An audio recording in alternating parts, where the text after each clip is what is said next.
Bonsoir à tous et bienvenue à ceux d'entre vous qui nous rejoignent pour ce mardi des Bernardins consacré à la question de la liberté religieuse et plus exactement à des regards croisés sur cette question de la liberté religieuse entre ce qui peut se vivre en Europe et tout particulièrement en France et puis ce qui peut se vivre sur la rive sud de la Méditerranée, dans le monde musulman des rives de la Méditerranée. Alors nous allons parler de cela avec nos 4 invités ce soir que je remercie beaucoup d'être venus pour cette rencontre organisée, je le précise, par le département Société, Liberté et Paix du Collège des Bernardins. Avec nous ce soir, Monsieur Missoum Chaoui, bonsoir. Bonsoir. Vous êtes le président de la Fédération régionale de la Grande Mosquée de Paris. Vous êtes également délégué général du CRCM, le Conseil régional du culte musulman en Île-de-France. Et puis, vous êtes aussi aumônier pénitentiaire régional. Et là aussi, il y a peut-être des questions qui se posent que nous aurons le temps d'aborder. Avec nous aussi Agnès Deféo, bonsoir. Vous êtes sociologue et spécialiste particulièrement de la question du niqab. Olivier Roy, bonsoir. Bonsoir. Vous êtes politologue, vous avez beaucoup réfléchi sur les rapports entre politique et religion dans l'islam et sur en particulier la question au Moyen-Orient, comment se pose la question de la liberté religieuse. On y viendra dans un instant. Et puis avec nous, Monseigneur Pascal Gollnisch, bonsoir. Bonsoir. Vous êtes prêtre du diocèse de Paris, vous êtes curé à Paris de la paroisse Saint-François de Sales dans le 17e arrondissement. Mais ce qui motive votre présence ce soir, c'est une autre de vos responsabilités. Vous êtes depuis plusieurs années maintenant le délégué général de l'œuvre d'Orient. Merci donc à tous les 4. Et pour être sûr que nous parlions bien de la même chose, j'ai envie de vous demander d'abord, même si vous me pardonnerez, c'est un peu scolaire, mais de nous aider à définir la question de la liberté religieuse. Et je poserai peut-être d'abord la question au politologue Olivier Roy. Qu'est-ce qu'on entend par liberté religieuse? Alors, dans tous les textes, la liberté religieuse est toujours mise avec les autres libertés. On dit liberté de croyance, liberté d'opinion, liberté philosophique. Or, la liberté religieuse, c'est quelque chose de beaucoup plus spécifique. C'est la liberté du culte, comme la loi de 1905 le dit. C'est la liberté de la pratique religieuse. C'est pas seulement une opinion. Et le deuxième point, c'est à qui s'applique cette liberté religieuse. On pourrait dire tout le monde. Oui, mais est-ce qu'elle vise d'abord la communauté religieuse, l'Église ou la communauté de foi, ou est-ce que c'est avant tout une liberté individuelle? Et là, les tribunaux ont régulièrement, par exemple, à traiter la question. Une communauté de foi qui va licencier un professeur qui n'a pas les mêmes idées que cette communauté, mais aussi les questions de la conversion, qui sont fondamentales dans, par exemple, la question de la liberté religieuse au Moyen-Orient. La conversion est individuelle et aucune communauté de foi n'aime voir... elle aime bien accueillir les autres, mais elle n'aime pas trop voir ses ouailles partir chez l'autre. Donc il y a parfois dans beaucoup de communautés religieuses une réticence par rapport à la liberté individuelle, c'est-à-dire celle de s'en aller. Est-ce que cette définition vous convient, Monsieur Chaoui? Écoutez, la cohésion sociale, l'unité de notre pays la France n'est pas fondée sur une ethnie ou une religion, sur un principe fondamental qui est vouloir vivre ensemble, partager les valeurs et les déclarations du droit de l'homme et du citoyen, et la laïcité qui est un principe fondamental de la société française. Bien sûr que les textes en France sont clairs, la laïcité c'est la séparation de l'État et de l'Église, aujourd'hui de l'État et des religions, parce qu'il y a la religion judaïque, chrétienne, musulmane, voire d'autres religions qui sont venues s'installer en France. Je ne vais pas refaire le tour. La laïcité est un principe fondamental de la vie en société en France. Elle se décline dans la neutralité du pouvoir public, la liberté de conscience des personnes, la liberté de croire ou de ne pas croire.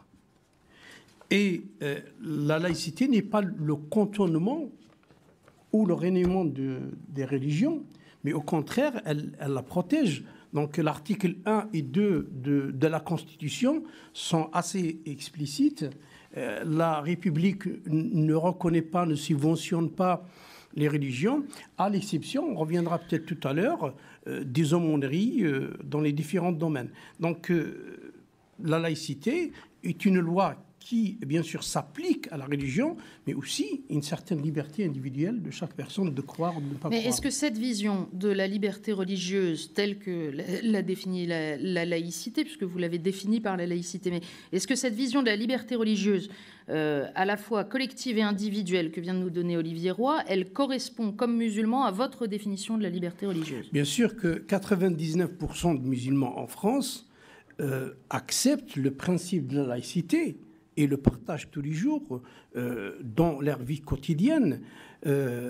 Mais est-ce que les textes de la laïcité, premièrement, sont compris par l'ensemble des musulmans, mais aussi d'un autre côté, est-ce que ces textes fondamentaux de la société française sont appliqués, respectés par les politiques et aussi, ils sont, je dirais, dans la même direction des journalistes? Alors, on va y venir parce qu'on sent que manifestement, il y a un contentieux vis-à-vis de cette application de la laïcité. Mais je voudrais qu'on poursuive notre réflexion d'abord sur la définition. Monseigneur Gollnisch, est-ce que la définition qu'a donnée Olivier Roy vous convient?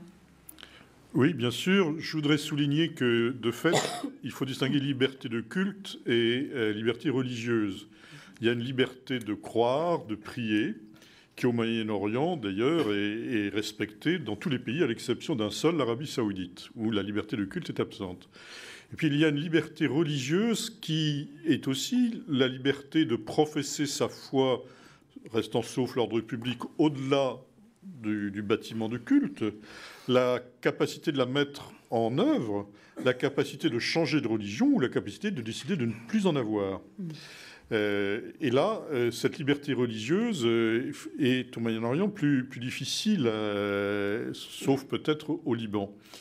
Je pense aussi que la liberté religieuse, dans notre pays, elle s'est construite dans un dualisme vie privée, vie publique. Il s'agissait de sortir la religion de la vie publique, au sens des pouvoirs publics, pour la mettre dans la vie privée, dans la sphère privée. Et souvent, on dit c'est la sphère privée. Or, aujourd'hui, je pense que nous ne sommes plus dans ce dualisme. Nous sommes dans un triple domaine. Il y a certes la vie publique au sens de vie politique, du pouvoir politique. Il y a la vie privée, la vie intime, la vie personnelle. Puis il y a la vie sociale au milieu. Et vous jouez au ballon, c'est une affaire privée.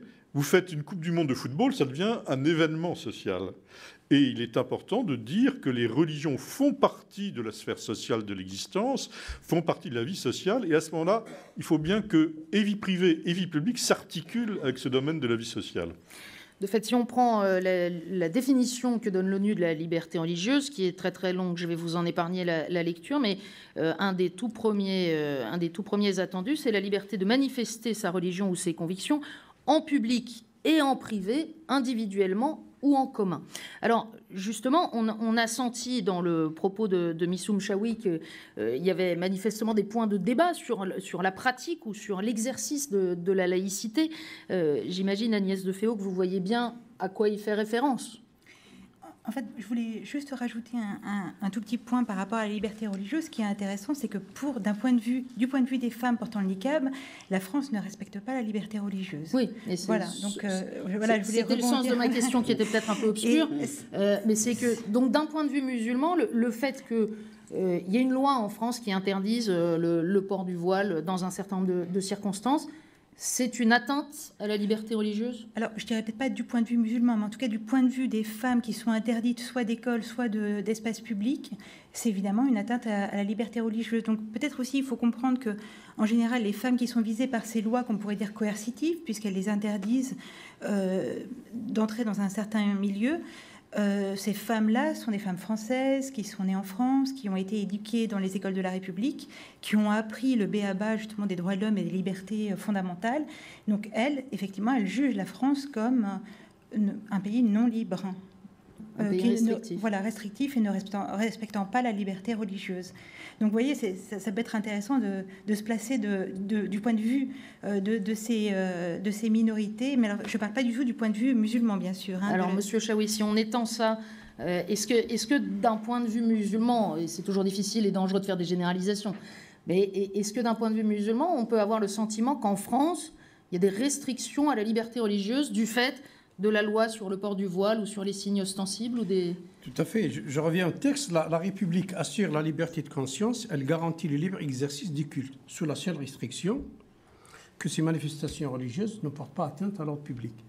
Donc, porter le voile, franchement, je ne vois pas où est l'atteinte à la liberté ou à l'ordre public. Donc, il y a forcément, et elle vient de le signaler dans la sociologue, on s'adresse... Le problème, c'est qu'aujourd'hui, on a rejeté les citoyens français à leur origine. Donc, il y a cette frustration, il y a aussi cette stigmatisation de l'islam et des musulmans. On s'adresse à des citoyens, à des citoyennes qui sont nés ici, qui sont français à part entière. Il y a eu un débat sur l'identité nationale. Il ne peut y avoir un débat sur une identité nationale si ce n'est qu'une identité religieuse ou philosophique. Là, on peut en débattre des heures et des heures. Mais comment définir une identité nationale par la couleur, par la couleur des yeux, des cheveux? Je suis citoyen, je m'implique dans la cité, dans la vie sociale, économique et politique. Donc je suis citoyen et citoyenne à part entière. Pourquoi vouloir m'interdire de porter le voile? On peut en discuter sur le fait et comment porter le voile en France, en Europe ou dans un pays musulman. Mais du moins, là, on parle de la liberté religieuse en France, dans une société laïque. La laïcité, elle est respectée. L'islam, vous savez, il croit à la liberté individuelle. L'islam, il est démocratique. L'islam, il n'y a pas de contrainte. L'islam, il est basé sur une réflexion, sur la compréhension, et les gens prennent ou ne prennent pas. Donc, si les gens veulent porter le voile, qu'ils le portent, mais on n'a pas vu aujourd'hui en France des gens condamnant des gens qui ne portent pas le voile. Olivier Roy. Je dirais qu'on a un peu changé de définition de la laïcité sur un siècle. Au début, c'était un principe juridique, ce n'était pas un principe idéologique. Jamais Jules Ferry n'aurait parlé de morale laïque. Pour lui, il n'y avait qu'une seule morale qui était partagée par tout le monde. Si on parle de morale laïque, c'est qu'on pense qu'elle n'est pas l'équivalent de la morale religieuse. Donc, ce qui pose déjà un problème, ça veut dire qu'on ne partage pas les mêmes valeurs. Et sur la question du signe religieux dans l'espace public, on sent que petit à petit, au cours des 50, 60 dernières années, il y a une restriction qui a précédé l'arrivée de l'islam, mais qui s'est crispée ensuite sur l'islam. Bon, un exemple très concret, quand l'abbé Pierre a été élu député à l'Assemblée nationale, il est venu en soutane, avec son écharpe tricolore. Personne n'a trouvé ça scandaleux. Aujourd'hui, ça serait des hurlements. Donc on est, je dirais, par rapport à l'islam, il y a une ambivalence. C'est-à-dire, d'un côté, il y a un rejet du religieux, et puis d'un autre côté, il y a un rejet encore supérieur de l'islam. Et on est toujours dans l'ambiguïté. Qu'est-ce qu'on rejette finalement? Le religieux de l'espace public ou une religion spécifique? Monsieur Gollnisch. Oui, moi je crois que quand on parle de laïcité, c'est-à-dire d'une certaine manière de neutralité, on en parle de manière indifférenciée quand il s'agit des pouvoirs publics, quand il s'agit de l'espace public, quand il s'agit de l'opinion publique ou quand il s'agit des services publics.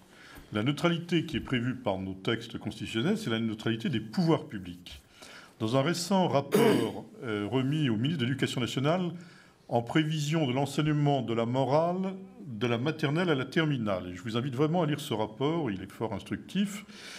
On souligne qu'on a trop insisté sur la neutralité des usagers des services publics, en l'occurrence pour l'éducation nationale des élèves, alors que c'est bien la laïcité des pouvoirs publics et de ceux qui sont responsables des services publics. Donc je pense qu'il faut effectivement distinguer ces différentes sphères de laïcité qui ne fonctionnent pas selon les mêmes règles. Moi, je crois quand même qu'en France, sauf là le principe de sécurité, c'est-à-dire si jamais le visage ne peut être reconnu, ce qui peut poser des problèmes d'ordre de sécurité. Et ce n'est que là-dessus qu'il me semble qu'il peut y avoir une restriction dans l'espace public. En revanche, dans les autorités publiques, je pense qu'il y a une neutralité. Je comprends que certaines personnes pourraient peut-être être gênées de voir quelqu'un détenteur de l'autorité publique ayant des signes chrétiens, par exemple. Je comprends que ça puisse gêner des personnes. Je comprends aussi que ça puisse gêner des personnes de voir des représentants de l'autorité publique avoir des signes musulmans. Moi, je trouve quand même que je rencontre beaucoup de femmes qui ont la tête voilée. Je ne sais pas... Enfin, je pense qu'il y a quand même une grande liberté, me semble-t-il, d'utilisation. Mais quand il s'agit des services publics, de l'autorité de l'État, je pense qu'il faut qu'on soit assez ferme sur le principe d'une neutralité. Agnès de Féau. Enfin, je suis d'accord avec vous, mais je ne pense pas que les femmes portant le voile fassent partie du service public. En fait, en général, c'est des usagères du service public à qui on empêche, à qui on dénie le droit de pouvoir même donc accompagner, faire les sorties scolaires ou même le droit de sortir ou même d'aller à la poste chercher un recommandé. Hein. Bon, enfin, c'est vrai que là, je mélange un petit peu les femmes qui portent le voile et celles qui portent le niqab, parce que celles qui portent le niqab n'ont rien le droit de faire. C'est-à-dire que dès lors qu'elles mettent le pied dehors, donc elles sont susceptibles d'être arrêtées. Le niqab a été interdit pour des raisons d'ordre public, de sécurité, parce que l'identité des personnes, si leur visage est masqué, n'est pas repérable. Donc ce qui a été interdit, ce n'est pas le niqab comme tel, c'est d'avoir le visage masqué. Par exemple, si vous êtes dans une manifestation avec le visage masqué, il y a une sorte de présomption de risque de trouble à l'ordre public. Maintenant, quand il s'agit d'avoir un voile, il me semble que la jurisprudence constante du Conseil d'État est d'avoir reconnu le droit de porter les signes ainsi pour les usagers des services publics. Donc si jamais la Poste refuse qu'on aille porter un recommandé parce qu'on a un signe religieux, de fait, on a peut-être autre chose à faire que des procédures à tout moment, mais ça ne me semble pas rentrer dans le cadre légal. C'est contraire à la jurisprudence du Conseil d'État qui est très ferme dans ce domaine. Et je pense que parfois, des amis fonctionnaires ignorent cette jurisprudence du Conseil d'État. Je peux prendre un exemple en quelques secondes. Donc je suis curé de paroisse, comme vous avez eu la gentillesse de le dire. J'avais un enfant qui avait fait sa première communion, qui avait une petite croix d'un demi-centimètre. Bon, à sa première communion, on lui avait donné une petite croix et il portait sa croix. Bon. Je dis, mais alors à l'école, il est à l'école publique, à l'école, qu'est-ce qu'on te fait? On me demande de la cacher. Et cette institutrice qui, sans doute, pense être au service de la laïcité de l'État, outrepassait ses droits. La correspondance permanente du Conseil d'État est de reconnaître la licéité des signes religieux à l'espace public tant qu'ils ne sont pas ostentatoires. C'est ça notre règle. Voilà. Et je pense que c'est un certain équilibre à trouver, mais que parfois ces règles sont mal connues de ceux-mêmes qui doivent les mettre en œuvre. Monsieur Chéry. Moi, je reviens sur la spécificité de la France qui est l'ambivalence, qui veut dire, si vous voulez me ressembler, il faut être mon égal. Je pense que ce sont des politiques qui ont échoué, parce que être l'égal et ressembler, je ne peux pas ressembler. Je peux vous ressembler dans mes devoirs, mais aussi mes droits, parce que la laïcité et les valeurs de la République garantissent que les citoyens français sont égaux devant la loi. Je reviens sur l'histoire du hijab et du niqab. C'est vrai, vous l'avez bien signalé, il y a quand même une différence. Et là, si je reviens au texte, si le niqab vis-à-vis du législateur porte atteinte à l'ordre public, parce qu'on a le visage caché, donc il y a un débat dans la société. Et le niqab, il n'est pas une obligation musulmane. Donc il y a une différence quand même entre une femme qui a les cheveux ou la tête voilée et le niqab.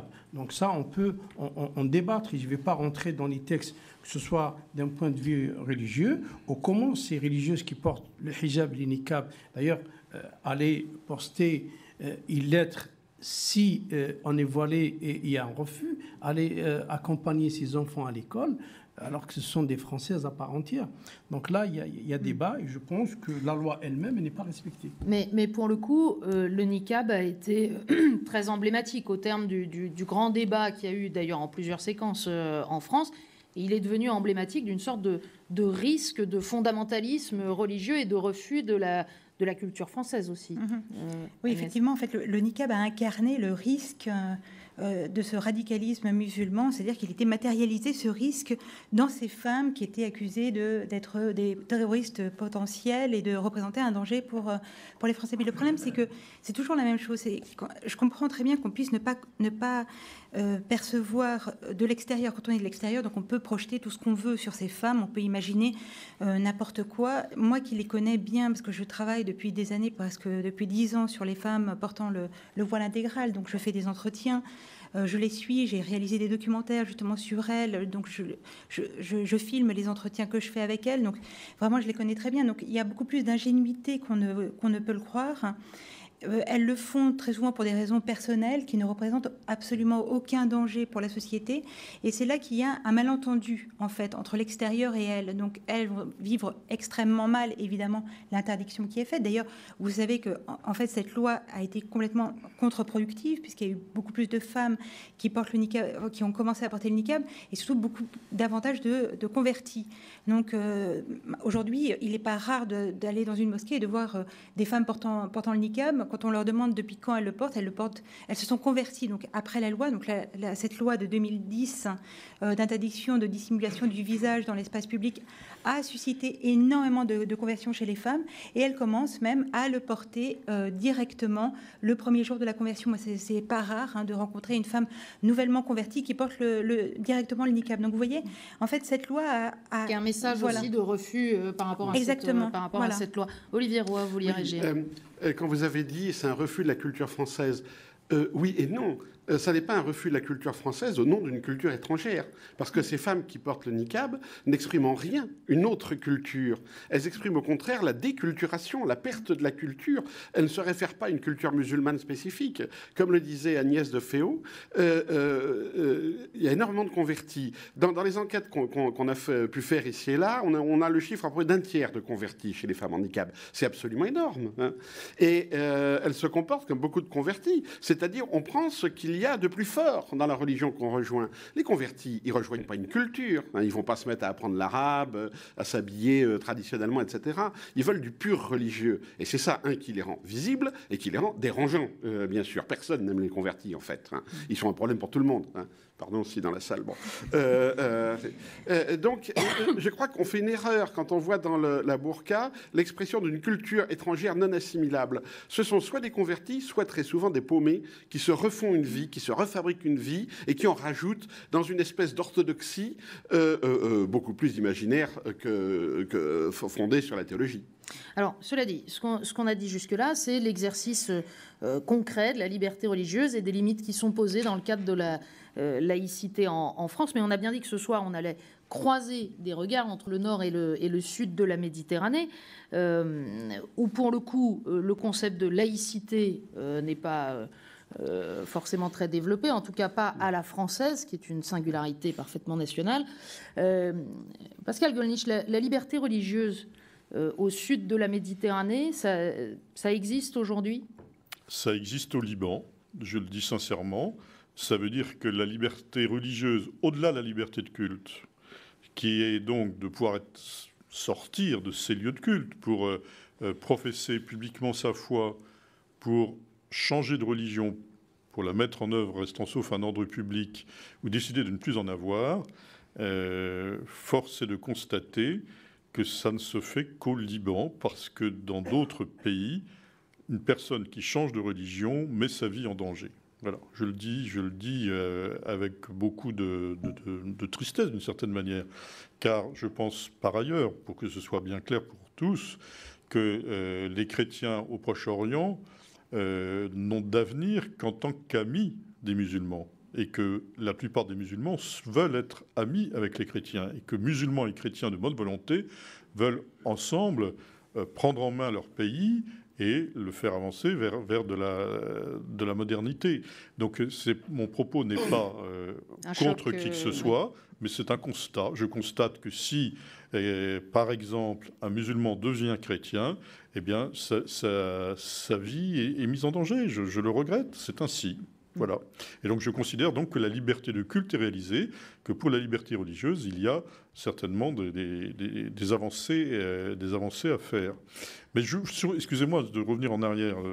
Sur la situation française, je souhaiterais quand même qu'on regarde de près quel est exactement l'état de la loi. L'état de la loi. Excusez-moi, quand on dit une femme qui conduit son enfant à l'école, peut être voilée. Personne n'a dit le contraire.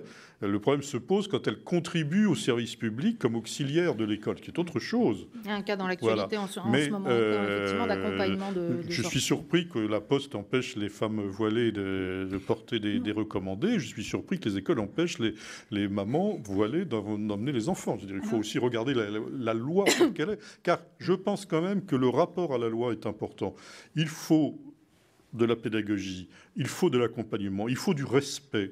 Il faut même de l'amitié, en particulier pour ces femmes musulmanes que je respecte très profondément. Mais la loi, c'est aussi quelque chose qui doit être reconnu. Voilà. Je pense qu'il faut la connaître, la comprendre et la mettre en œuvre, cette loi. Même si parfois on fait des entorses, mais il faut... Je peux parler justement des entorses à la loi, parce qu'en fait, je suis vraiment désolée, c'est moi qui ai donné l'exemple de cette femme qui va à la poste. En fait, je voulais parler du niqab. Donc, évidemment, les femmes n'ont pas le droit de se présenter à la poste avec un niqab, mais il y a des exceptions, parce que justement, c'est ça peut-être l'effet encore pervers de la loi, c'est qu'il y a des villes comme Roubaix ou Marseille, où les femmes donc, portent le niqab, donc qui ne le portaient pas du tout avant la loi, donc qui ont commencé à le porter. D'ailleurs, elles le disent très très bien dans mes documentaires. Elles disent très souvent, c'est grâce à cette loi que j'ai découvert le niqab et c'est grâce à cette loi que je porte le niqab. Et il y en a même une qui dit bien merci Sarkozy. Et juste pour donner un exemple, moi j'étais à Roubaix justement avec une femme portant le niqab. Elle n'a pas soulever son voile, son niqab devant le postier. Donc, vous voyez, maintenant, ça devient... voilà, la question, c'est la preuve de l'identité en ce qui concerne le niqab, c'est une question d'identité du visage. Oui, c'est très différent de la question du voile. Je veux dire, on n'a jamais interdit le niqab, on a interdit d'avoir le visage masqué. Voilà, sauf que là, le postier a accepté de lui donner son paquet recommandé sans voir son visage. Agnès, je voudrais juste qu'on puisse bien croiser nos regards sur les deux régions qui nous intéressent. Et Olivier Roy voulait réagir à ce que disait Monseigneur Gollnisch sur le Proche et le Moyen-Orient. Je pense que ce qui se passe, c'est qu'on est en espèce de transition et qu'on change de définition de ce qu'est la liberté religieuse. Traditionnellement, la liberté religieuse au Moyen-Orient pour les chrétiens, c'est la défense d'une minorité. C'est-à-dire c'est la tolérance par rapport à une minorité. Hein, et cette minorité qui peut s'organiser, avoir son droit propre, etc.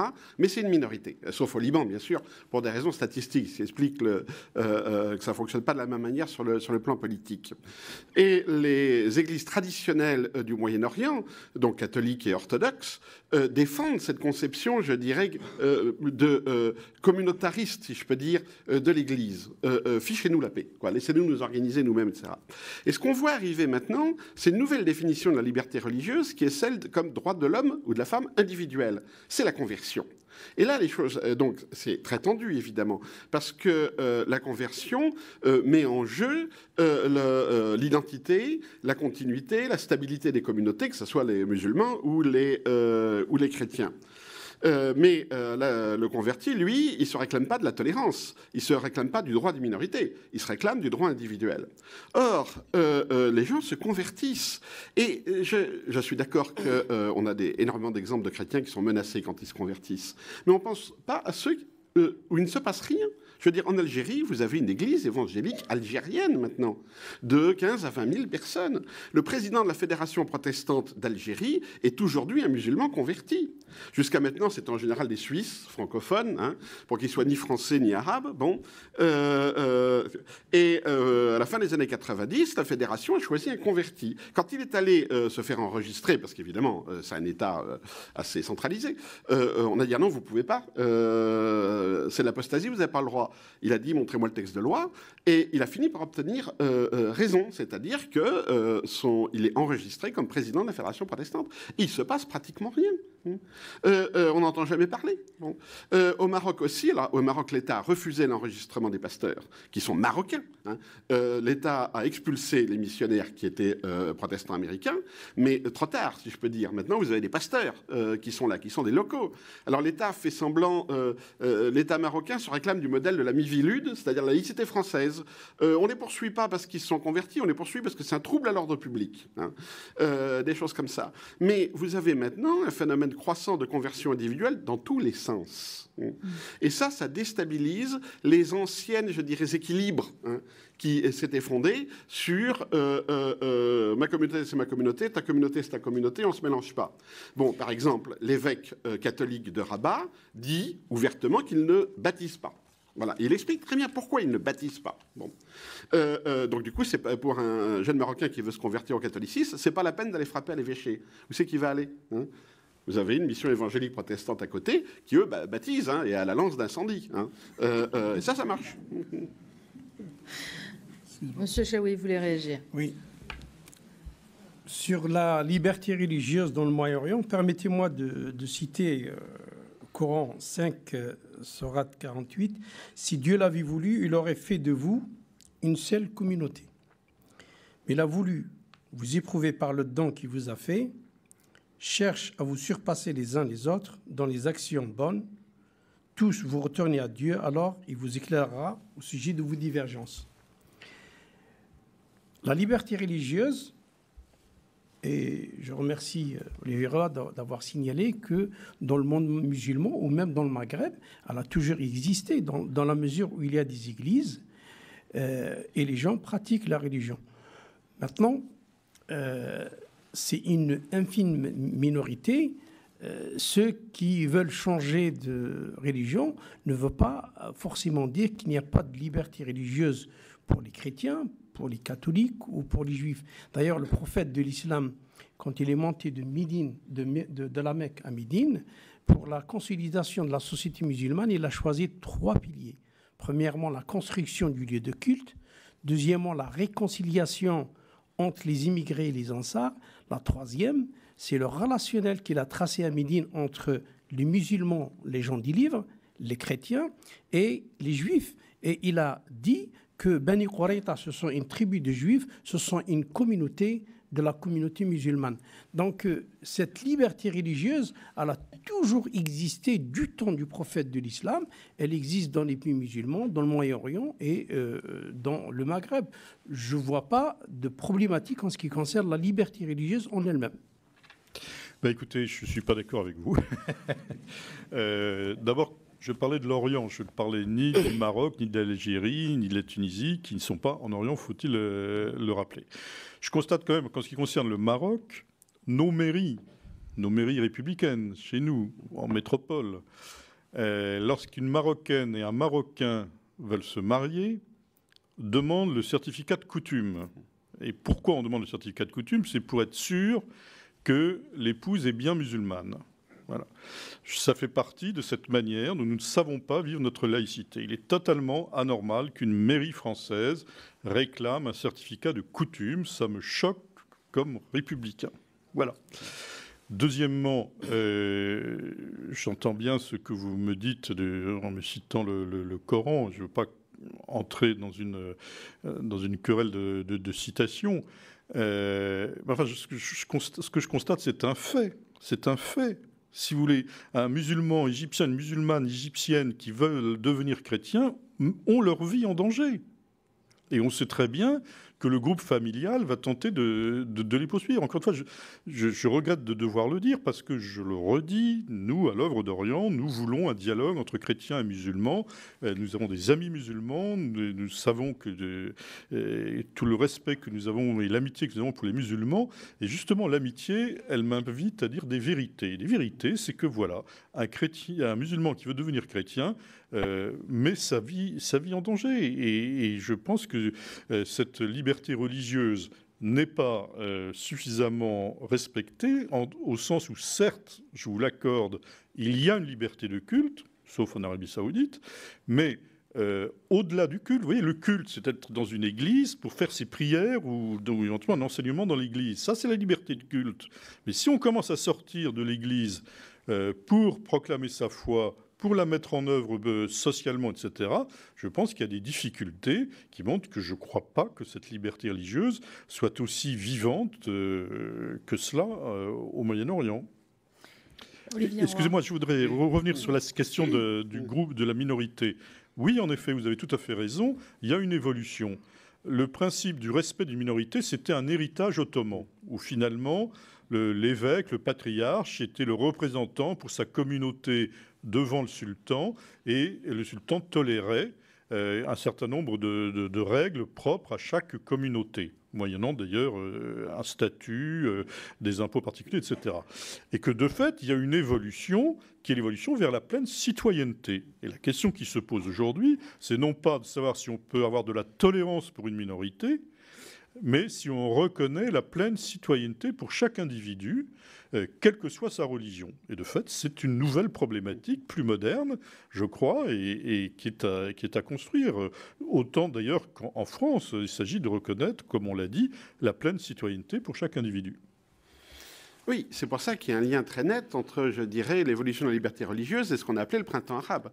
C'est-à-dire qu'il n'y aura pas de liberté religieuse sans une démocratisation, sans qu'on passe à un concept de citoyen, comme en France d'ailleurs. Et c'est là qu'il y a un transversal. Ceux qui s'opposent de différents bords au passage à la démocratie sont des gens qui, évidemment, ne peuvent pas accepter non plus une vraie liberté religieuse. C'est-à-dire qu'ils peuvent accepter la théorie de la protection accordée aux minorités chrétiennes par le pouvoir, sur le modèle que M. Gollnisch a indiqué, mais qui n'accepteront jamais la pleine égalité. C'est pour ça qu'il y a le drame aujourd'hui, c'est que les communautés chrétiennes traditionnelles du Moyen-Orient se réfugient, dans tous les sens du terme, dans un modèle qui est celui d'une demande de protection, qu'on adresse soit au despote local, soit à la puissance, aux parrains français ou américains, en disant « protégez-nous, protégez-nous », mais qu'on n'a pas de réponse politique à ce qui se passe. On est dans l'attente du protecteur. Et on est sûr de perdre, parce que, le protecteur ne viendra pas. Le protecteur local, les despotes, ils largueront les chrétiens quand ils en auront besoin de les larguer pour des raisons politiques. Et puis on sait maintenant que ni les Français ni les Américains n'iront sauver les chrétiens du Moyen-Orient. Les plus grands massacres récents ont eu lieu en Irak au moment où il y avait 100 000 soldats américains sur le terrain. Donc maintenant, je dirais, la solution, elle peut être que dans un changement de paradigme politique, dont évidemment ne veulent ni les armées, ni les despotes, etc. Et que le fait que les chrétiens qui n'ont pas le choix, enfin, je veux dire, c'est pas qu'ils n'ont pas du tout choisi pour des raisons idéologiques. Ils ont paré au plus pressé, en disant finalement, seuls les militaires peuvent nous défendre. Je dis, c'est un choix que je comprends très très bien sur le court terme, c'est un choix de survie, mais sur un terme plus long, ça casse complètement la possibilité d'une véritable liberté religieuse, une basée sur la citoyenneté. Donc c'est ça qui est dramatique, c'est tragique, je dirais. Oui, je reviens par les libertés religieuses, mais sur la citoyenneté elle-même. Je pense que ce soit au Moyen-Orient ou dans les pays du Maghreb, il y a une certaine liberté religieuse. Mais je pense, si je reviens en France, il y a une communauté musulmane de 6 ou 5 millions aujourd'hui où la citoyenneté, elle est remise en cause. Et je donne un exemple tout simple. Je ne vais pas revenir sur l'interdiction de la femme qui est rentrée encore à la poste. Il y a un préfet qui vient de licencier un musulman, un citoyen français, parce qu'il a dit à ses collègues « Salam alaikum », salutations en arabe. Donc, c'est quand même la loi de la République, la citoyenneté et la laïcité, elle est remise en cause. Et les musulmans, non seulement se sont frustrés, mais il y a toujours cette stigmatisation des musulmans, encore des lois, alors que je pense que c'est dans le dialogue, la sensibilisation, le respect mutuel des autres, vouloir vivre ensemble dans la société, qu'on arrive, en tant que citoyen français, à résoudre ces problèmes, mais n'est pas à chaque fois à instaurer des lois qui ne seront jamais appliquées. Il y a des lois, il y a de très belles lois dans notre pays, il faudrait tout simplement les respecter, les appliquer. Monsieur Chaoui, alors je ne vais pas revenir sur le cas particulier que vous citez. On l'a dit, il peut y avoir plein de cas particuliers, il peut y avoir des abus de droit aussi, et les tribunaux peuvent s'en charger par la suite. Posons la question dans l'autre sens. On comprend bien donc que vous avez le sentiment, ou que peut-être de nombreux membres de la communauté musulmane ont le sentiment que des lois comme celle sur l'interdiction du niqab sont des lois qui sont dirigées contre eux, et donc stigmatise une communauté. Mais posons la chose dans l'autre sens. Qu'est-ce qui, selon vous, manque, d'un point de vue musulman, au plein exercice de la liberté religieuse en France ? Je pense que ce qui manque aujourd'hui en France, c'est le dialogue, mais aussi c'est que la communauté musulmane comprenne les lois de la République et la laïcité. Donc, il y a des valeurs, liberté, égalité, fraternité, un principe fondamental qui est la laïcité. Est-ce que les musulmans, dans leur ensemble, connaissent ces lois? Ils entendent parler de la laïcité, mais aussi de l'autre côté, on est où de l'application de ces lois.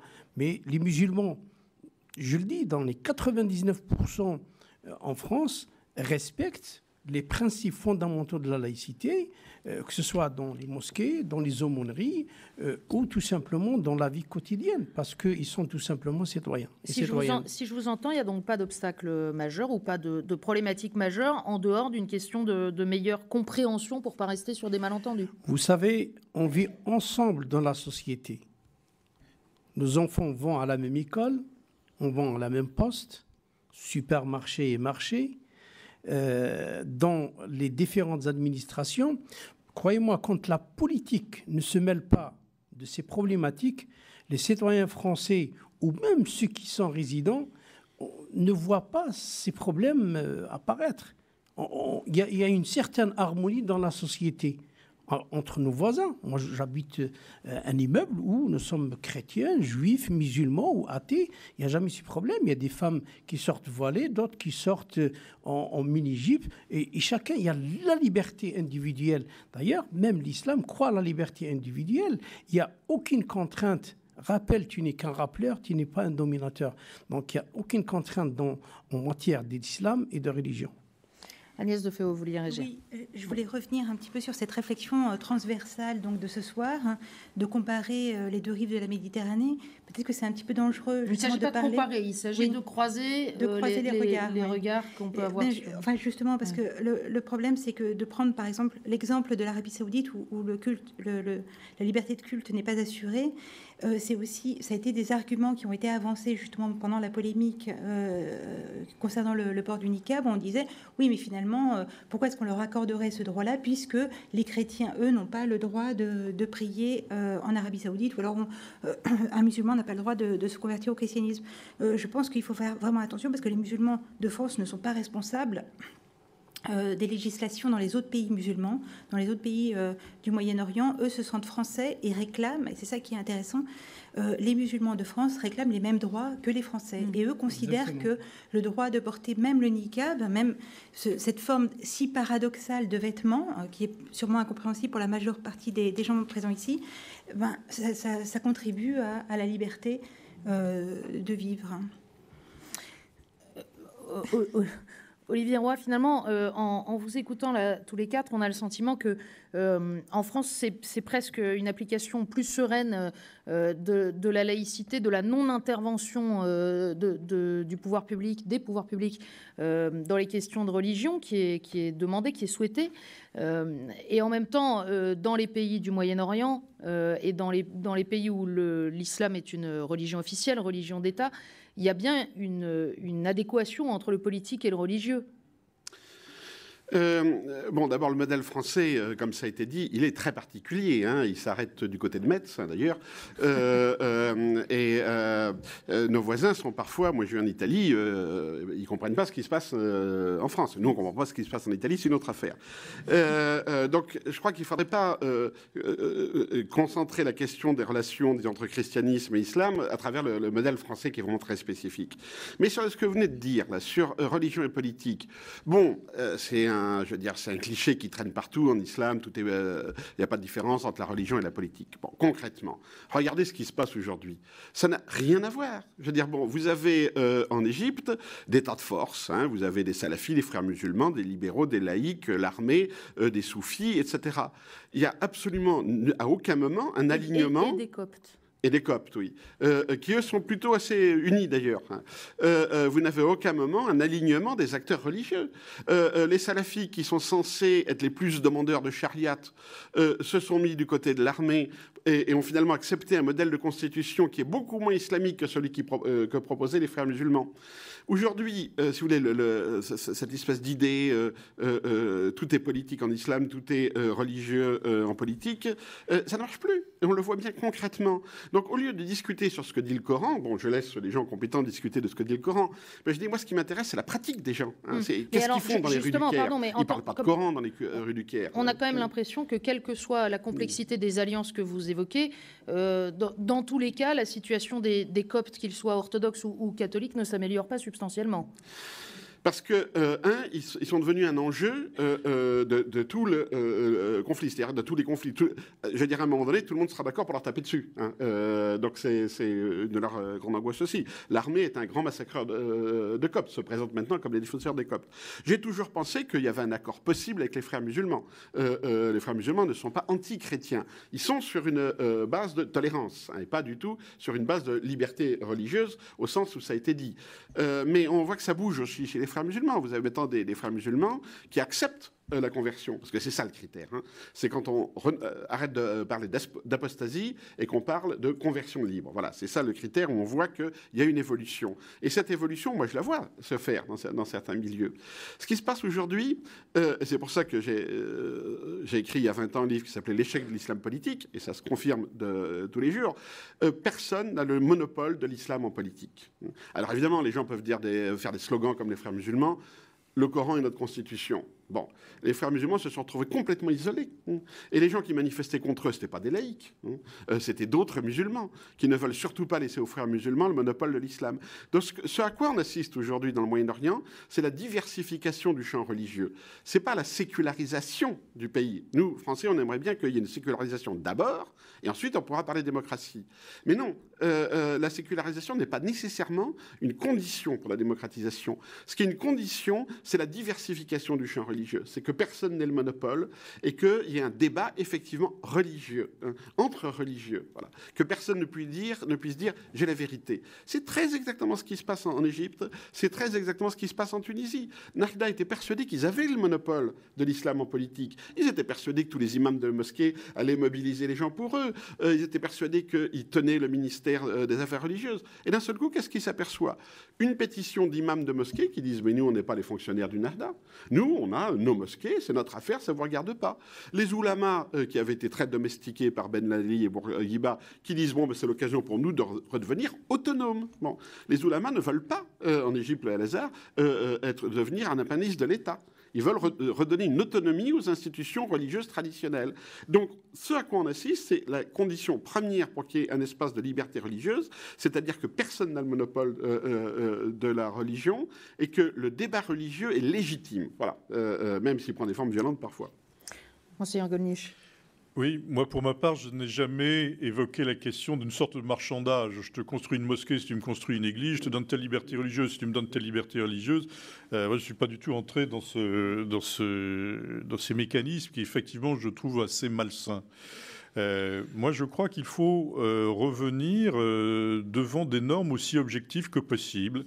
Les pays sont signataires de l'ONU. En signant l'ONU, ils accordent quand même un certain statut à un certain nombre de choses, dont la liberté religieuse. Il faut accepter ces règles. Et quant à la France, bien sûr qu'il faut ce compagnonnage, il faut se connaître, il faut se parler, il faut se découvrir. Bien sûr, il y a des préjugés nombreux qui enveniment les situations. Mais je crois aussi qu'il faut accepter qu'il y ait des normes aussi en France. Certaines nous agacent nous-mêmes, nous chrétiens, mais c'est comme ça. Il y a un certain nombre de règles et je trouve que dans l'ensemble, ces règles françaises, autant que je les connaisse, ne sont pas des règles anti-musulmanes. Je pense que les musulmans ont leur liberté d'agir, de travailler, de s'exprimer, de prendre des responsabilités, y compris politiques. Et je suis quand même toujours un peu étonné quand on me dit que le droit français restreint le droit des musulmans. Il y a des règles de sécurité, en effet. Il y a des règles de neutralité de l'autorité publique, mais je trouve quand même qu'il y a de grandes libertés pour les uns et pour les autres. Et que lorsqu'on va dans des pays qui sont effectivement privés de ces libertés, je ne pense pas spécialement aux pays musulmans, il y a des pays où la liberté avait disparu, etc. Nous devons mesurer les chances qui sont les nôtres d'avoir autant de liberté. Et je pense d'ailleurs que si beaucoup de gens veulent venir en France, c'est parce qu'ils bénéficient d'un grand régime de liberté dans l'ensemble. Et j'aimerais de temps en temps qu'on soit capable ensemble de le reconnaître, mais on aime tous râler contre notre pays, nos dirigeants, etc. Disons quand même que nous avons des libertés considérables et que beaucoup en profitent, des laïcs, des athées, des chrétiens et des musulmans. Je crois que l'idée de la laïcité, effectivement, nous ne devons pas l'abîmer. Je crois que nous avons un modèle de laïcité et nous risquons de l'abîmer dans le regard que les autres peuples peuvent porter dessus, parce que c'est un faux-né de l'athéisme, parce que ça peut servir à brimer telle ou telle religion. Je pense que nous devons relever cet idéal de la laïcité et être capable de mieux le vendre pour d'autres pays, même si ces autres pays doivent inventer leur propre modèle, j'en suis convaincu aussi. Ce qui veut dire aussi travailler à cette expression du religieux dans le troisième champ, le champ social, comme vous le disiez tout à l'heure, monseigneur. Oui, je crois que, justement, la laïcité doit prendre en compte le fait qu'il existe un fait social du religieux. Vous parliez à juste titre des services d'aumônerie. On voit bien que la loi de 1905 n'a pas été une loi absolue de séparation de l'Église et de l'État. Il a fallu régler les questions de patrimoine et il a fallu régler les services d'aumônerie. Sait-on qu'en France, la République est garant de services d'aumônerie au nom justement de la liberté religieuse dans les lycées, dans les aumôneries militaires, donc dans les régiments, dans les prisons et dans les hôpitaux. C'est de droit. Dans tout hôpital public, il y a un service d'aumônerie. Donc on voit bien qu'il n'y a pas de séparation absolue. Ce n'est pas possible. C'est trop fort socialement. Le fait religieux est trop fort pour qu'on puisse le reléguer purement et simplement dans la vie privée.